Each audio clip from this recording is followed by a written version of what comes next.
Hello everyone, myself Shubham Yadav, working in ISRO as a nurse bee.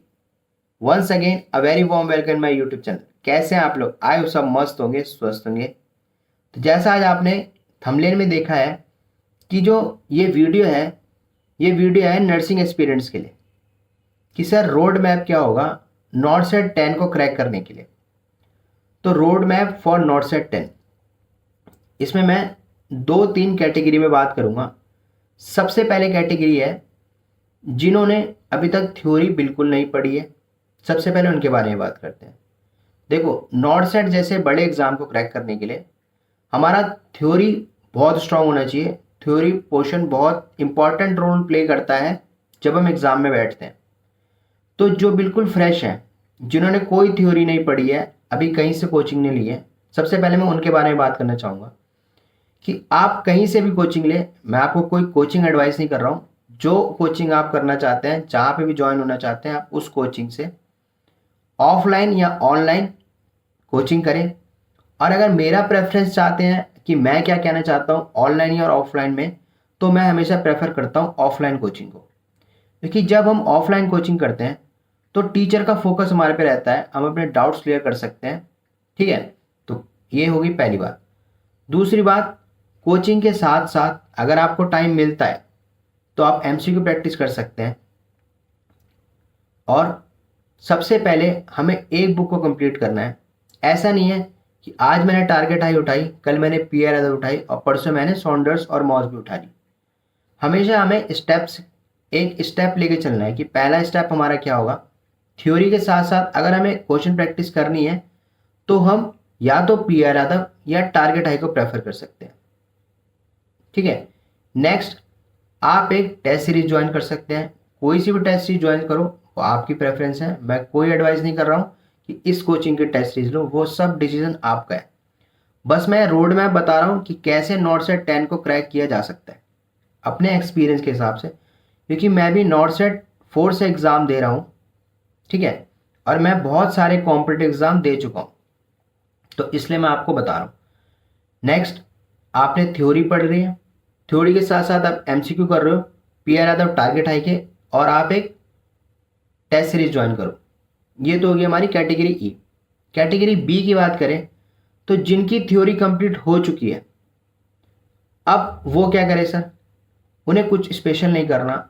जो theory आप पढ़ चुके हो ऑफलाइन या ऑनलाइन, जहाँ से भी आपने थ्योरी पढ़ ली है, उस थ्योरी को आपको रिवाइज करना है और डेली बेसिस पे रिवाइज करना है।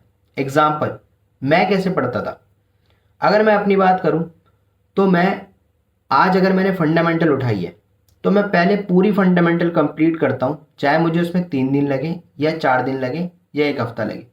वो सबकी अपनी अपनी कैपेबिलिटी है, आप कितना टाइम रिवाइज कर सकते हो। मैं आपको कहूँगा मिनिमम 4 आवर्स रिवीजन होना चाहिए। मैक्सिमम आप कहीं तक भी जा सकते हो, 6 आवर 7 आवर, वो सब आपका डिसीजन है। तो आप जैसे किसी भी सब्जेक्ट को उठा रहे हो, पहले उस सब्जेक्ट को कंप्लीट करो, ठीक है। उसके बाद उसी के साथ साथ उस टॉपिक से related target high, PR Yadav, Saunders और मॉसबी के क्वेश्चन करने हैं आपको, ठीक है। और एक टेस्ट सीरीज कंपलसरी है।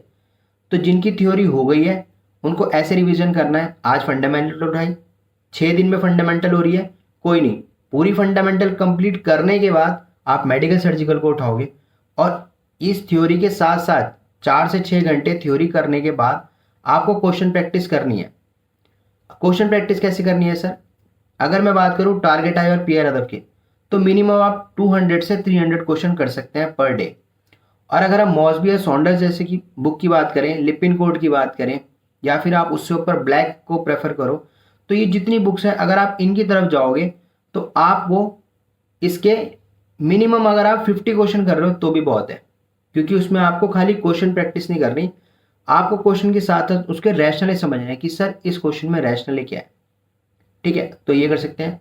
तीसरा, आपको भी एमसीक्यू प्रैक्टिस करने के लिए एक टेस्ट सीरीज ज्वाइन करनी पड़ेगी, ये कंपलसरी है। सर टेस्ट सीरीज ज्वाइन करना क्यों कंपलसरी है? क्योंकि जब हम अकेले पढ़ते हैं या ग्रुप में पढ़ते हैं 4-5 जनों के साथ, तो हमारा कंपटीशन बस वो 4-5 जनों के बीच में रहता है, या फिर हम सिंगल अपना कंपटीशन देखते हैं। पर जब हम टेस्ट सीरीज ज्वाइन करते हैं उसमें मिनिमम 200, 400, 1000 स्टूडेंट्स रहते हैं। अगर मैं बहुत मिनिमम छोटी से छोटी कोचिंग की भी बात करूं तो बाकी बड़े लेवल की कोचिंग की जो टेस्ट सीरीज़ है, अगर आप वहाँ ज्वाइन करोगे तो आपको हज़ारों में बच्चे मिलेंगे। जब हम अपना कंपटीशन देखते हैं कि हज़ारों में बच्चों में हम बैठ के हम किस रैंक तक आ रहे हैं, तो वही हमें एक इमेज देता है, हमारी एक मिरर इमेज होती है कि हमारा नॉट सेट में रिजल्ट कैसा हो सकता है, या फिर हमारी जो प्रिपरेशन है जो हम कर रहे हैं वो किस लेवल तक ठीक है। तो इसलिए मैं आपको ये कहूँगा, जिन्होंने थ्योरी नहीं की वो पहले थ्योरी करें और थ्योरी के साथ साथ पीयर अदब टारगेट हाई को क्वेश्चन कर सकते हैं और एक टेस्ट सीरीज लेना कंपलसरी है। और जिनकी थ्योरी हो गई है वो 4 से 6 घंटा थ्योरी रिवाइज करें subject wise, target high, peer अदब, सॉन्डर्स, मॉसबी बुक को प्रेफर करें और टेस्ट सीरीज ज्वाइन करें। तो ये रोड मैप है नॉट सेट 10 के लिए, या फिर किसी भी नर्सिंग कॉम्पिटिटिव एग्जाम की बात करें तो, क्योंकि आपको नॉन नर्सिंग पार्ट पे जितना फोकस नहीं करना नॉट सेट के अगर पॉइंट ऑफ व्यू से मैं बात करूँ तो, क्योंकि प्री में 80 क्वेश्चन नर्सिंग के देखने को मिलते हैं और 20 क्वेश्चन नॉन नर्सिंग के, वो भी इतना आउट ऑफ द सिलेबस नहीं आता। ठीक है, उसमें से भी आप 5-7 क्वेश्चन आराम से कर सकते हैं, हर बच्चा, एवरेज बच्चा भी कर सकता है। तो उस पर इतना फोकस नहीं करना, वो तो जब एग्ज़ाम आएगा तब हम 15 दिन 20 दिन पहले प्रैक्टिस करेंगे तो भी हमारे नॉन नर्सिंग पार्ट बहुत रहेगा नॉट सेट के लिए बोल रहा हूँ मैं। तो नर्सिंग में आपको क्या करना है, बस अपना नर्सिंग स्ट्रॉन्ग करना है, क्वेश्चन प्रैक्टिस करनी है। तो यही मैं आपको कहना चाहता हूँ, नॉट सेट 10 का रोड मैप या फिर क्रैक करने के लिए यही एक स्ट्रैटेजी है। बाकी अगर आपको कोई डाउट है इस वीडियो से रिलेटेड, या आपको कोई क्वेरी है कि सर हमें किसी और टॉपिक पे आपसे क्वेरी है, तो आप मुझे कमेंट बॉक्स पे कमेंट कर सकते हैं। बाकी आप मुझे इंस्टाग्राम पे मैसेज कर सकते हैं, मेरा इंस्टाग्राम हैंडल है its.yadav.shubham। और जिन्होंने चैनल सब्सक्राइब नहीं किया है प्लीज़ चैनल को सब्सक्राइब कर लें, बेल आइकन को प्रेस कर लें ताकि ऐसी इन्फॉर्मेटिव वीडियोस आपको मिलती रहे। Thank you so much, bye.